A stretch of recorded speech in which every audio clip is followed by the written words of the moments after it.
Ayan po yung sign o panibagong sign dito po. So naka ano po ito mga kaibigan. Ayan. Meron po ito ganito, ganyan. So ito naman dito. At saka ito. So mahirap i-analyze kasi hindi naman tayo hindi naman talaga tayo treasure hunter. So paki-analyze na lang po. Ayan. Ilapit natin yung camera.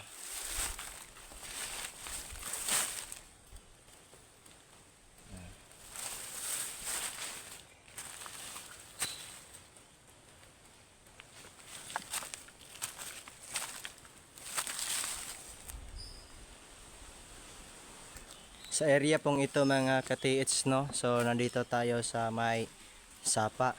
So tad-tad po tayo dito ng mga sign. Ang iba po dito ay tinatawag nilang pampaligaw na mga sign. So kung pag-aralan po ninyo, iba't ibang sign po meron dito.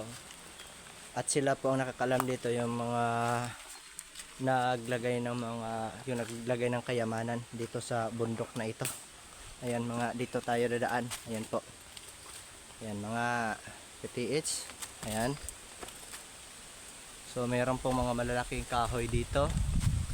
Ayan. Ayan po.